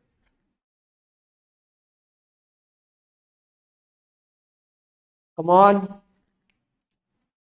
हाँ, ऑडिट रिस्क कभी खत्म नहीं होगा ना। हाँ, ऑडिट रिस्क कभी खत्म नहीं हो सकता। You can reduce it to an acceptably low level but you can not eliminate it. ये लाइन ना हमेशा याद रखो। आप ऑडिट रिस्क को रिड्यूस कर सकते हो to an acceptably low level but you can not eliminate it. और अगर आपका कोई गला पकड़े और बोले कि तुम इसको 0 क्यों नहीं कर पा रहे, तो आप उसको बस इतनी सी बात बोल देना, इनहेरेंट लिमिटेशंस ऑफ ऑडिटिंग, वो समझ जाएगा। आप उसको इनहेरेंट लिमिटेशंस ऑफ ऑडिटिंग वाली बात बोल देना।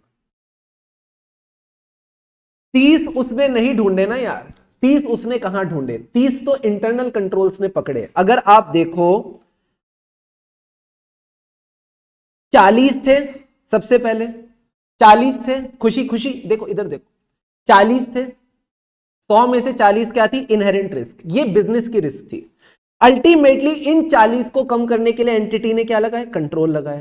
तो कंट्रोल ने 30 पकड़े, ऑडिटर ने नहीं। अभी तो ऑडिटर आया ही नहीं है। 30 कंट्रोल ने पकड़े और 10 में से 8 ऑडिटर पकड़ गया, 2 रह गए। तो जो आखिरी में रह जाते हैं ना, वही ऑडिट रिस्क है। यानी इनहेरेंट रिस्क में से कितने? 25% कंट्रोल ने ठीक कर दिए। फिर जो बचा उसमें से 80% ऑडिटर ने ठीक कर दिया, बस 20% रह गया। 20% रह गया, inherent risk and control risk management पर होता है, वो ऑडिटर का उससे कोई लेना देना नहीं। वेरी वेरी गुड, बिल्कुल सही बोला आदित्य ने। खुशी, क्या ये बात समझ आई? नाउ यू आर खुश, जल्दी से बताओ। ऑडिटर ने नहीं पकड़े, इंटरनल कंट्रोल ने पकड़े, जल्दी से बताओ।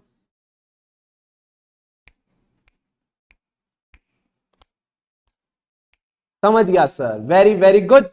आओ अब इसका ना एक अच्छा सा प्यारा सा चार्ट बना लेते हैं ताकि तुमको और क्लैरिटी आ जाए कि सर आखिरी में हमको रिवाइज क्या करके जाना। देखो सिंपल पॉइंट, सबसे पहले आपने समझनी है रिस्क ऑफ मटेरियल मिसस्टेटमेंट।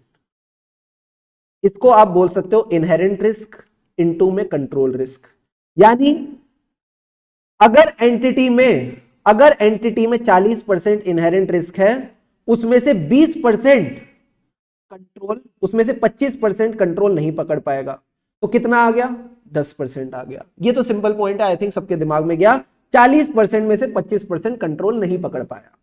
अब सर जब ऑडिटर आया, उसका काम था to reduce the audit risk to an acceptably low level. ठीक है सर, तो अब ऑडिटर देखता है कि भाई कितनी गलतियां रह गई हैं। ऑडिटर को पता चला कि 10 गलतियां रह गई हैं। उस 10 गलती में से भी ऑडिटर की डिटेक्शन रिस्क हमारे एग्जांपल में कितनी आई? उस 10 गलती में से भी ऑडिटर 2 गलतियां नहीं पकड़ पाया। तो जो 10 गलती में से ऑडिटर 2 गलतियां नहीं पकड़ पाया, उसको हम बोलते हैं डिटेक्शन रिस्क। तो ओवरऑल ऑडिट रिस्क कितनी हो गई?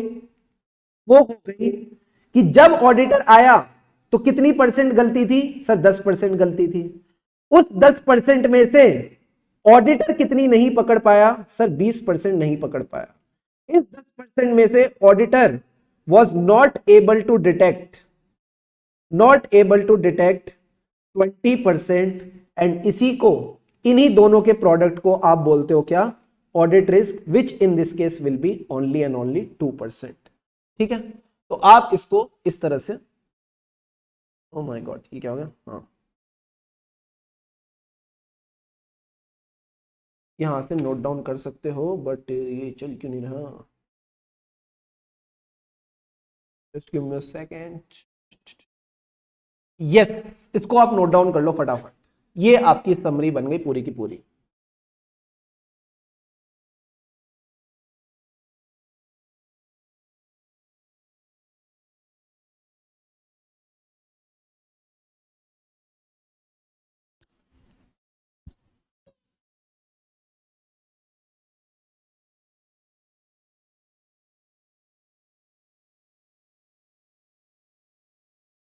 अरे नहीं यार, ये कैलकुलेशंस आपको एग्जाम में दिखाने के लिए नहीं है, ये आपको समझाने के लिए बस मैंने बताई है।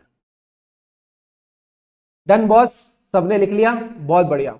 अब आ जाओ इधर।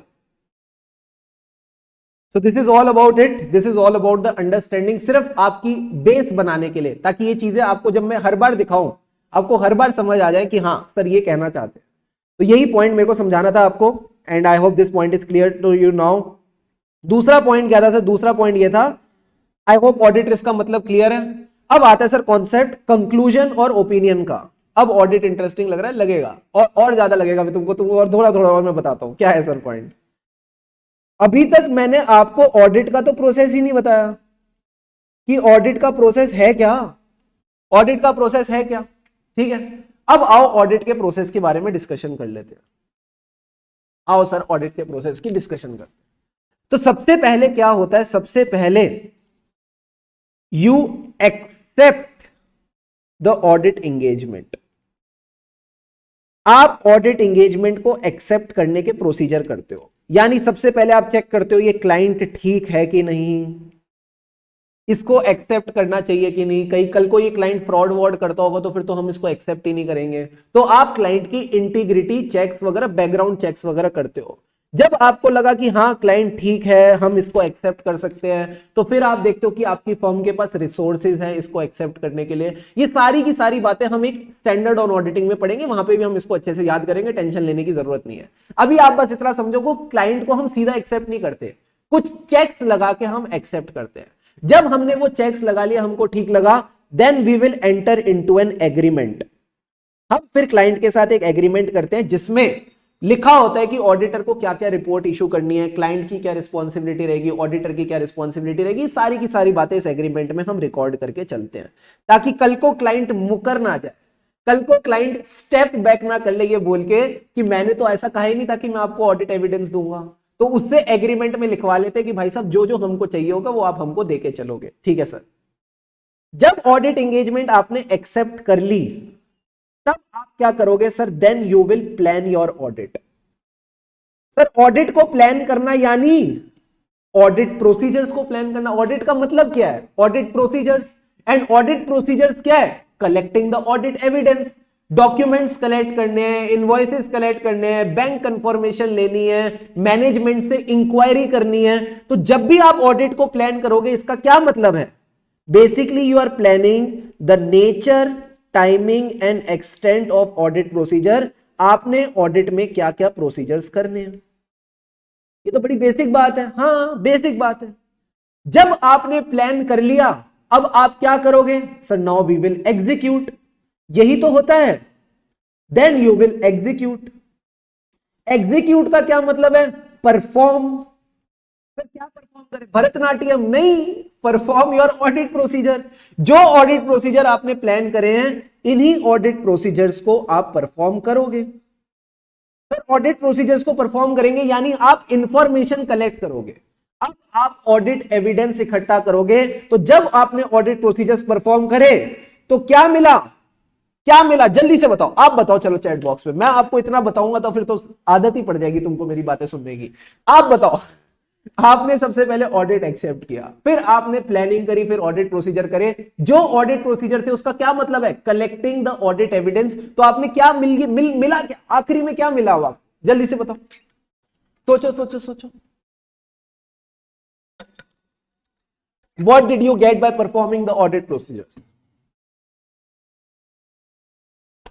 बोलो रे बोलो प्यारे बच्चों, क्या मिला? Very very good, audit evidence मिला। ऑडिट एविडेंस मिला और क्या मिलेगा? आपको ऑडिट एविडेंस मिल गया। आपने ऑडिट प्रोसीजर क्यों करे थे? सबूत इकट्ठा करने के लिए कि जो फाइनेंशियल स्टेटमेंट में बातें लिखी हैं वो सही लिखी हैं। तो इसके लिए अब आपने ऑडिट एविडेंस इकट्ठा किया। अब ये ऑडिट एविडेंस को आप चेक करते हो कि क्या ये sufficient and appropriate audit evidence है या नहीं। Then you check, then you conclude whether it is a sufficient and appropriate audit evidence. अगर sufficient and appropriate audit evidence है तो क्या मिल गई? सर जन्नत मिल गई। जन्नत का मतलब है रीजनेबल एश्योरेंस। और अगर अब आपको रीजनेबल एश्योरेंस मिल गई है तो क्या करोगे? सर हम अपना ओपिनियन एक्सप्रेस कर देंगे रिपोर्ट देके। अगर आपको सफिशिएंट एंड एप्रोप्रिएट एविडेंस मिल गया यानी आपको रीजनेबल एश्योरेंस मिल गई, तो मेरे दोस्त क्यों बैठे हो खाली? बजाओ ताली और अपना ओपिनियन अब आप एक्सप्रेस कर दो रिपोर्ट देके। क्या आपको पूरा का पूरा ऑडिट का प्रोसेस समझ आया? यही पॉइंट तो हमने उइया कासा में डिस्कस किया था ऐसे 200 में, जब मैंने आपको बोला था कि जैसी रीजनेबल एश्योरेंस मिल जाए चुप मत बैठना, आप अपना ओपिनियन दे देना। एंड जैसी ओपिनियन आपका रेडी हो जाए उसको रिपोर्ट जरूर कर देना as per the standard on auditing. तो यही आपका पूरा का पूरा ऑडिट प्रोसेस है। सबसे पहले आप ऑडिट एंगेजमेंट को एक्सेप्ट करते हो, फिर प्लान करते हो। प्लान का क्या मतलब है? Nature, timing and extent of audit procedure. क्या क्या आपने प्रोसीजर्स करने हैं। फिर आप उसको एग्जीक्यूट करते हो by performing the audit procedure. जब मैंने ऑडिट प्रोसीजर परफॉर्म करे मुझे क्या मिला? Audit evidence. तो चेक तो कर लो ये audit evidence sufficient and appropriate है, यानी इसकी क्वांटिटी। क्वांटिटी किस पे डिपेंडेंट है? बोलो ना, रिस्क ऑफ मटेरियल मिसस्टेटमेंट। जितनी ज्यादा रिस्क ऑफ मटेरियल मिसस्टेटमेंट उतनी क्वांटिटी ऑफ एविडेंस इकट्ठी करनी पड़ेगी। उस और किस पे डिपेंडेंट है? क्वालिटी पे। जितनी अच्छी क्वालिटी उतनी कम क्वांटिटी।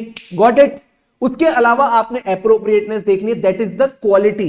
एप्रोप्रिएटनेस किस पे डिपेंडेंट है? क्वालिटी किस पे डिपेंडेंट है? R and R, relevance and reliability. Relevance and reliability के भी हमने एग्जांपल डिस्कस कर लिए। अगर आपको लगता है सफिशिएंट एंड एप्रोप्रिएट एविडेंस है यानी रीजनेबल एश्योरेंस मिल गई है, तो मेरे दोस्त you are ready to express your opinion by written report. फटाफट पूरा का पूरा ऑडिट प्रोसेस लिखो।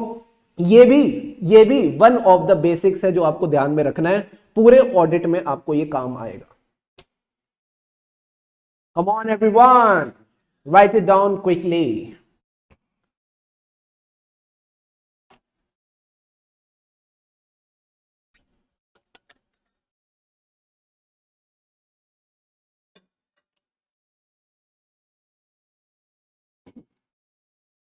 सर आप ना बहुत सारे नोट्स बनवा रहे हो, क्या करूं क्या करूं क्या करूं? जब तक तुम लिखोगे नहीं तुम्हारे दिमाग में जाएगा कैसे? जल्दी जल्दी बनाओ।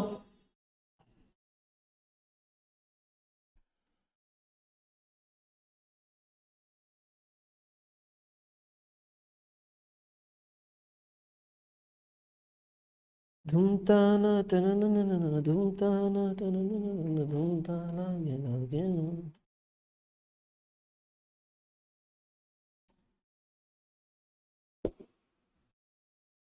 All right, getting more clarity.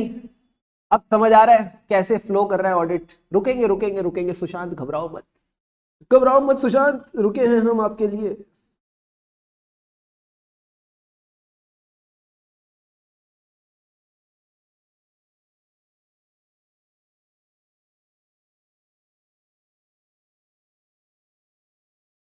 अरे डोंट स्वाइप अप।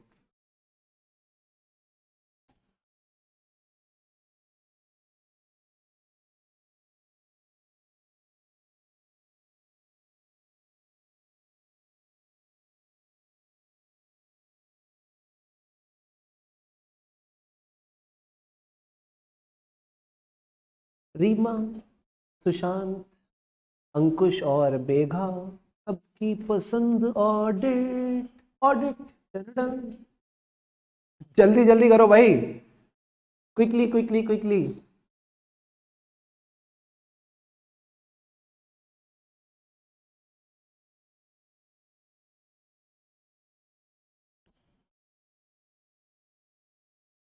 राजीव ने पूछा बड़ा अच्छा सवाल, चलो राजीव का सवाल लेते हैं।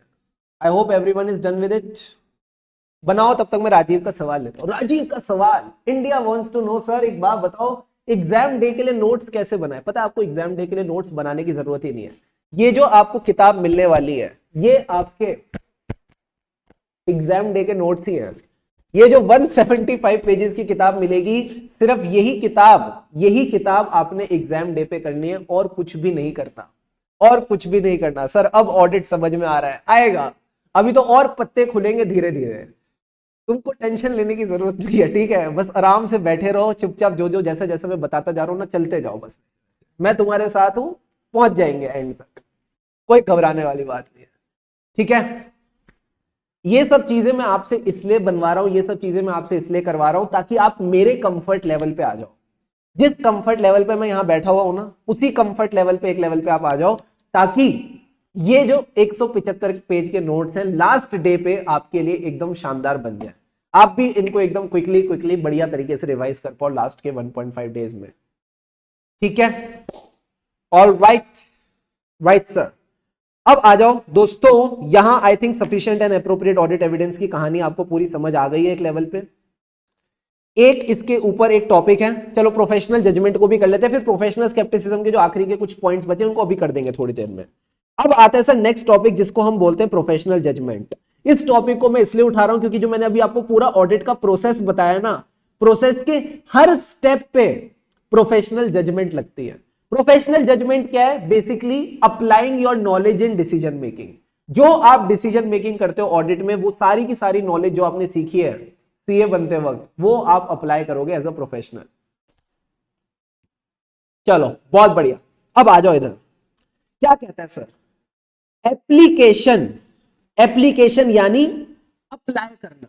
किसको अप्लाई कर रहे हो? जो आपने नॉलेज इकट्ठी करी सीए इंटरमीडिएट में, सीए फाइनल में, करोगे ना, जब सीए बनोगे तो करनी पड़ेगी, प्लस आर्टिकलशिप ट्रेनिंग एंड जो पूरा एक्सपीरियंस है, जो पूरा आप लुफ्त उठा रहे हो, इन तीनों चीजों को जब आप अप्लाई करते हो सर, किस कॉन्टेक्स्ट में? Within the context provided by auditing, accounting and ethical standards in making, ultimately तो आपने इंफॉर्म्ड डिसीजंस लेने हैं about the course of action that is appropriate in the circumstances of audit. Professional judgement क्या है? मैंने क्या बोला था आपको? Decision making. बट ये डिसीजन मेकिंग में हेल्प कौन कर रहा है? Sir, your knowledge that you are collecting in the CA intermediate, CA final, CA foundation, your training, that is your articleship, and the overall experience that you are gaining, जब आप इसको apply करते हो in making the decisions in context of auditing, accounting and ethical standards। मेरे दोस्त एक बात बताओ, ये कौन से कॉन्टेक्स्ट में है? आपने ऑडिटिंग सीखी, बट इससे पहले आपको अकाउंटिंग आनी चाहिए, तभी तो पता चलेगा डेटर होता क्या है, क्रेडिटर होता क्या है। और ये सब दोनों बातें तो ठीक हैं, आप इंसान भी अच्छे होने चाहिए हो। आपके अंदर 5 अच्छी चीजें होनी चाहिए जो कोई भी प्रोफेशनल में होती हैं। जब जानबूझ के बार बार लिख रहा हूं कोई प्रोफेशनल, ताकि तुम्हारे दिमाग में बैठ जाए। Confidentiality, objectivity, integrity, professional competence and due care and professional behaviour. जब ऑडिटिंग, अकाउंटिंग और एथिकल स्टैंडर्ड आएंगे तभी आप इन्फॉर्म डिसीजन ले पाएंगे और आपका ऑडिट एकदम चकाचक हो पाएगा। यही प्रोफेशनल जजमेंट कहना चाहता है। It is nothing but an application of the training, of the knowledge and the experience in context of accounting, auditing and ethical standard। जो भी आपने auditing, accounting और ethical standards की knowledge gain करी है during your IPCC, during your articleship, during this overall experience, जब आप इसको यूज करके डिसीजन मेकिंग करते हैं ऑडिट में, इसी को प्रोफेशनल जजमेंट कहते हैं। क्या ये डेफिनेशन क्लियर है? हाँ सर। बट आईसीआई को मसाला आता है ये सवाल पूछने में कि प्रोफेशनल जजमेंट में आप कहां डिसीजंस लेते हैं। तो पूरा ऑडिट का प्रोसेस में आप डिसीजन लेते हैं। यानी सबसे पहले आप क्या करेंगे? सर, आप सबसे पहले देखेंगे मटीरियलिटी। मटीरियलिटी का क्या मतलब है? भाई मैं टेस्टिंग कौन से आइटम्स की करूंगा? जो मुझे मटीरियल लगेंगे। सर, कोर्स ऑफ एक्शन का क्या मतलब है? कोर्स ऑफ एक्शन यानी जो आप हरकतें करते हो एज एन ऑडिटर, जो ऑडिट प्रोसीजर्स करोगे उनके रिगार्डिंग आपने डिसीजंस लेने हैं। ठीक है, ये तो सिंपल वर्ड है यार। आओ इधर देखो, इधर देखो, इधर देखो। सबसे पहले आपने डिसाइड करी मटीरियलिटी। सर, मटीरियलिटी का मतलब है हमारे यूजर ऑफ फाइनेंशियल स्टेटमेंट को किससे फर्क पड़ता है? मटेरियल मिसस्टेटमेंट से। क्या ये बात समझ आई? हाँ सर, ये बात समझ आई। तो जो मटेरियलिटी है वो आपने सेट कर ली। और आपके पास एक और चीज है जिसका नाम है ऑडिट रिस्क। इन दोनों का सर एक बार रिलेशन बता दो तो और मजा आ जाएगा। जानना चाहोगे? हाँ सर, जानना चाहेंगे। आप मुझे बताना, पहले अंडा आया या मुर्गी? जल्दी से बताओ, जल्दी से बताओ, जल्दी से बताओ, बताओ आपके हिसाब से कौन पहले आया? पहले अंडा आया या मुर्गी? देखो, ये ना कोई नहीं बता सकता पहले अंडा आया या मुर्गी, तो इस कॉन्सेप्ट को छोड़ देते हैं। अब मैं आपसे दूसरा क्वेश्चन पूछता हूं, पहले आप ऑडिट रिस्क निकालोगे या फिर आप मटेरियलिटी निकालोगे? मेरे दोस्त, आपको ऑडिट रिस्क रिड्यूस करनी है to an acceptably low level. ठीक है, तो एक बात बताओ, मटेरियलिटी निकाले या ऑडिट रिस्क निकाले? तो मैं आपको बताता हूं, सबसे पहले आप निकालते हो रिस्क ऑफ मटेरियल मिसस्टेटमेंट। यानी जो हम ऑडिट करने आए हैं, जिस कंपनी का हम ऑडिट करने आए उसकी हमने रिस्क ऑफ मटेरियल मिसस्टेटमेंट निकाली। That is the inherent risk into में कंट्रोल रिस्क। ये आया पॉइंट। ठीक है, सिंपल सी बात है, समझते जाना, 2 मिनट लगेंगे, सब समझ आ जाएगा। अगर ये रिस्क ऑफ मटेरियल मिसस्टेटमेंट ज्यादा है और मुझे ऑडिट रिस्क को रिड्यूस करना है to an acceptably low level, तो मेरी जो डिटेक्शन रिस्क है वो मैं ज्यादा रखूं या कम? ऑब्वियस सी बात है, जब एक चीज ज्यादा है तो दूसरी चीज कम होगी। क्या ये बात समझ आई? मुझे इनके प्रोडक्ट को कम पे रखना है और एक चीज ऑलरेडी ज्यादा है, तो दूसरी चीज क्या होगी? सर, दूसरी चीज आपकी कम होगी। यानी अब आप अपने डिटेक्शन रिस्क को कम रखना चाहोगे। अगर डिटेक्शन रिस्क को कम रखना है यानी आपको टेस्टिंग ज्यादा करनी पड़ेगी। फ्लो समझते जाना। अगर आपको टेस्टिंग ज्यादा करनी है और मान लो ये हमारे पास एक बैंड है, इसी बैंड के अंदर सारे आइटम्स हैं, जितने भी आइटम्स हैं वो सारे इसी बैंड के अंदर हैं, और इस बैंड में आपने एक मीटर लगाया जिस मीटर को आप बोलते हो मटीरियलिटी। आपने मटीरियलिटी का मीटर लगा दिया कि भाई ये मटीरियलिटी का मार्क है। इस मटीरियलिटी के ऊपर जितने भी आइटम्स होंगे उनको मैं टेस्ट करता रहूंगा। इसका मतलब इसके नीचे जो आइटम्स होंगे उनको टेस्ट नहीं करूंगा। अब एक बात बताना, अगर मुझे इसकी टेस्टिंग बढ़ानी है तो मैं मीटर को ऊपर लेके जाऊं या मीटर को नीचे लेके? फिर से सुनना मेरी बात, पूरा फ्लो वापस बता रहा हूं। मेरी ऑडिट रिस्क को मुझे रिड्यूस करना है to an acceptably low level, ये बात आप भी जानते हो, मैं भी जानता हूं। रिस्क ऑफ मटेरियल मिसस्टेटमेंट काफी ज्यादा है, तो मैं डिटेक्शन रिस्क को कम करना चाहूंगा। डिटेक्शन रिस्क को कम करना चाहूंगा यानी मुझे टेस्टिंग ज्यादा करनी पड़ेगी। अगर टेस्टिंग ज्यादा करनी है तो ज्यादा सैंपल उठाने पड़ेंगे। तो जो मटीरियलिटी का मीटर है इसको नीचे लेके आऊं या मटीरियलिटी के मीटर को ऊपर लेके जाऊं, बस मेरा इतना सवाल है, आप बताओ जवाब क्या है। जयेश भाई ने कहा सर नीचे ले आओ, बाकियों ने भी कहा सर नीचे ले आओ, बिकॉज नीचे लाओगे, अगर मैं इस मटीरियलिटी के लेवल को नीचे लाऊंगा, मान लो यहां भी ले आया, तो अल्टीमेटली मेरा सैंपल साइज बढ़ जाएगा। अब मुझे एडिशनली इन सैंपल्स को भी टेस्ट करना पड़ेगा। तो जब सुन लेना मेरी बात, जब मेरी रिस्क ऑफ मटेरियल मिसस्टेटमेंट ज्यादा होगी, मैं मटेरियलिटी को नीचे रखूंगा, मैं अपनी मटेरियलिटी को नीचे रखूंगा, so that I can increase the nature, timing and extent of audit procedure and I can bring down my detection risk. क्या ये बात सबको समझ आई? फिर से समझो। If my risk of material misstatement is high, I will increase the nature, timing and extent of audit procedures।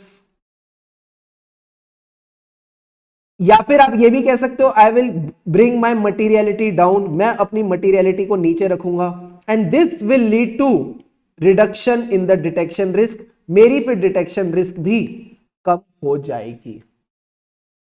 क्या ये पॉइंट समझ आए? क्या ये तीनों रिलेशन समझ आई? जल्दी से बताओ, सोचो जल्दी से बताओ, क्या ये पॉइंट समझ आए? अगर चाहो तो एक बार फटाफट लिख लो, ये रिलेशन भी आपको हमेशा याद रहनी चाहिए। बस इतना आप बना लो, ये मीटर जरूर बना लेना, ये मीटर मटेरियलिटी का आपके दिमाग में छप जाना चाहिए अब।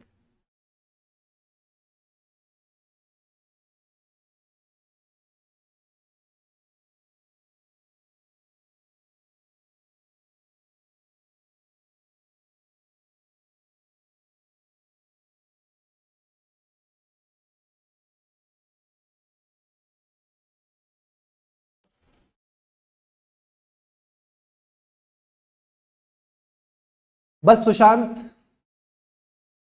पीजे वाले टॉपिक के बाद I will give you the break.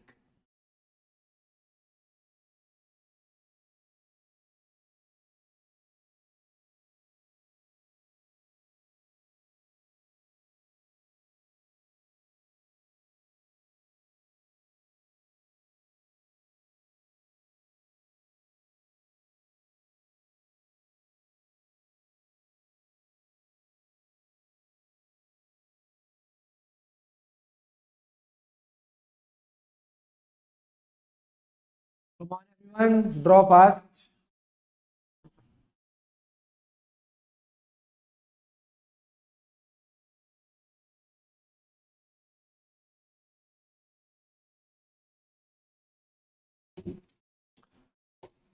दृष्टि देखो, पहले बताना दृष्टि, कल आप क्लास में आए थे? Did you attend the yesterday's class?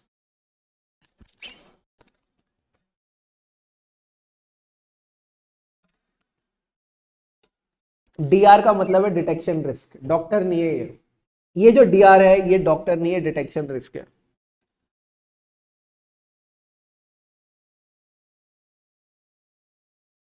Yes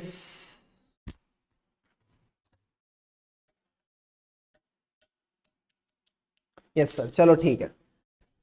अब ध्यान से समझना, मटीरियलिटी क्या है? इट इज एन अमाउंट, ठीक है, ये अमाउंट है। इस अमाउंट से यूजर ऑफ फाइनेंशियल स्टेटमेंट को फर्क पड़ता है। मैं जब ऑडिट कर रहा हूं मैं सारी ट्रांजैक्शन को टेस्ट नहीं कर सकता, इसी वजह से कॉन्सेप्ट ऑफ मटीरियलिटी आया कि जो जो मटीरियल आइटम्स हैं उन पे मेरे पास कंफर्ट होना चाहिए कि यहां पे मिसस्टेटमेंट नहीं है। मिसस्टेटमेंट से फर्क नहीं पड़ता, मटीरियल मिसस्टेटमेंट से पड़ता है, ये बात आपको बस क्लियर होनी चाहिए। तो अब जब मटीरियलिटी मैंने एक लेवल सेट कर दिया, ठीक है, तो इसके ऊपर जितनी चीजें हैं सब मैं चेक करके चलूंगा, इसके नीचे जितनी चीजें हैं मैं छोड़ दूंगा। यानी अगर मुझे अपनी टेस्टिंग बढ़ानी है, मुझे अपने ऑडिट प्रोसीजर बढ़ाने हैं, तो मुझे अपना मटीरियलिटी की जो चेकिंग है उसको भी बढ़ाना पड़ेगा। अगर मुझे मटीरियलिटी की चेकिंग को बढ़ाना है तो इस मीटर को मैं नीचे लेके जाऊं या ऊपर लेके जाऊं? अगर मान लो आप नीचे की जगह ऊपर ले आए, यहां पे ले आए, तो फिर आप इनको टेस्ट ही नहीं करोगे, इनको तो आप टेस्ट ही नहीं करोगे, तो आप तो अपनी टेस्टिंग कम कर रहे हो बढ़ाने की जगह।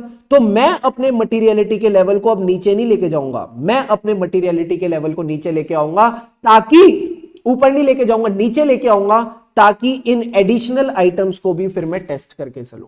अगर इन एडिशनल आइटम्स को मैं टेस्ट करूंगा तो ultimately I will be able to reduce my audit risk to an acceptably low level. बस इतनी सी बात आपने समझनी है। अब मुझे एक बात बताओ, इसमें से कौन सी बात है जो आपको हिट कर रही है, जो आपको लग रहा है यार नहीं सर ये तो बड़ी ऑड बात है? तभी मैंने ये रिलेशन समझाया कि सबसे पहले रिस्क ज्यादा है तो रिस्क को कम करना है। तो अगर आपको अपनी ऑडिट रिस्क को कम करना है तो इसके लिए आपको अपने ऑडिट प्रोसीजर बढ़ाने पड़ेंगे। ऑडिट प्रोसीजर को बढ़ाने के लिए मेरे को मटीरियलिटी के लेवल को नीचे ही लाना पड़ेगा, समझ आई? और जब मैं मटीरियलिटी का लेवल नीचे लाऊंगा तो कहीं ना कहीं मेरी डिटेक्शन रिस्क कम हो जाएगी। अब रिस्क ऑफ मटेरियल मिसस्टेटमेंट ज्यादा है, डिटेक्शन रिस्क कम है, तो जब ये दोनों मल्टीप्लाई होंगे तो ऑडिट रिस्क भी अपने आप कम हो जाएगी। यही तो मैं चाहता हूं, to reduce the audit risk to an acceptably low level. Zero तो कर ही नहीं सकते इनहेरेंट लिमिटेशंस ऑफ ऑडिटिंग की वजह से, ठीक है? तो बस इतनी सी बात आपने समझनी है। लास्ट के 3-4 पॉइंट है, फटाफट इनको डिस्कस करते हैं। तो प्रोफेशनल जजमेंट कहां चाहिए सर? मटीरियलिटी और ऑडिट रिस्क में। इसके अलावा कहां चाहिए? पूरे ऑडिट प्रोसेस में। सर ऑडिट का प्रोसेस क्या? प्रोसीजर परफॉर्म करना, एविडेंस इकट्ठा करना, उस एविडेंस के ऊपर कंक्लूजन निकालना और ऑडिट रिपोर्ट इशू करना। यही बात यहां लिखी हुई है। सबसे पहले आप इसको अप्लाई करेंगे in the nature, timing and extent of audit procedure. Sir procedure perform करे तो क्या मिला? ऑडिट एविडेंस, यही मिला। Yes sir. तो अगला पॉइंट है evaluating whether sufficient and appropriate audited evidence has been received. अब इस एविडेंस पे आपने क्या निकाला? सर इस एविडेंस पे हमने निकाला conclusion, drawing of conclusion based on the audit evidence obtained. And last point is professional judgement वहां लगेगी जहां मैनेजमेंट की जजमेंट है। तो ये बस थोड़ा सा अलग पॉइंट है, इसको आपने बस ध्यान में रखना है कि जहां जहां मैनेजमेंट की जजमेंट वहां वहां ऑडिटर की प्रोफेशनल जजमेंट लगेगी, ये चेक करने के लिए कि मैनेजमेंट की जजमेंट सही है या नहीं। तो फटाफट सारे बच्चे 2 मिनट लो, अभी के अभी इन पॉइंट्स को याद रखो, बहुत सिंपल है। पूरे के पूरे ऑडिट प्रोसेस में आपकी प्रोफेशनल जजमेंट लगती है। Quickly learn these points and then I will give you the break. इसके बाद मैं आपको ब्रेक दे रहा हूं, ठीक है?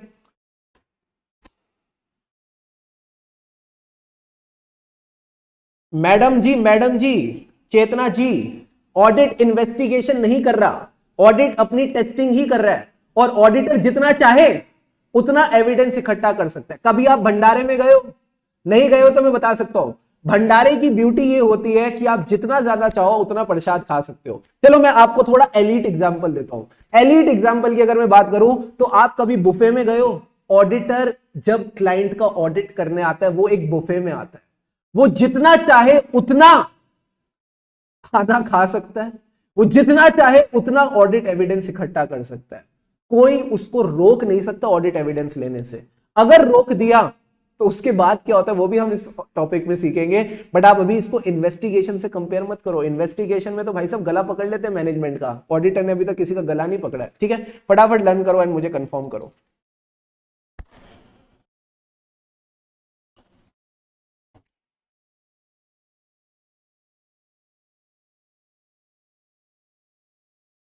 ये एरोज जरूर बना लेना, it will help you in remembering कि पूरा का पूरा ऑडिट प्रोसेस ही है ये, इसमें कोई और हमने डिफरेंट पॉइंट याद नहीं करा। This is just the audit process.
Come on everyone, क्या बात है, क्या बात है, क्या बात है, क्या बात है, क्या बात है।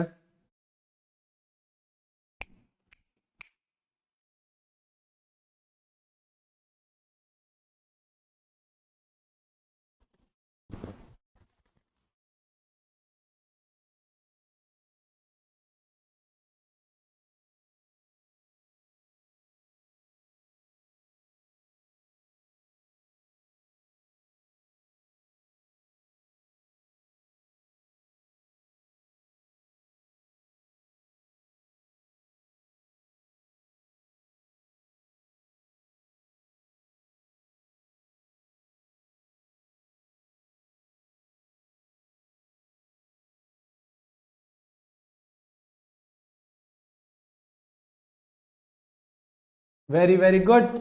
चलो दोस्तों, that's all about it. I hope these points are clear to all of you. Now it's the time for break. सब डिजर्व करते हैं, देखो इतनी देर से हम इतनी क्वालिटी पढ़ाई कर रहे हैं, एक मिनट भी टाइम पास नहीं किया, ठीक है। तो फटाफट जाओ ब्रेक पे, 15 मिनट का ब्रेक है। 15 मिनट के ब्रेक के बाद हम आपको मिलेंगे। 8:53 इज द टाइम, 9:08 पे हम वापस कनेक्ट करेंगे, ठीक है। तो time for the break, let's catch up after the break.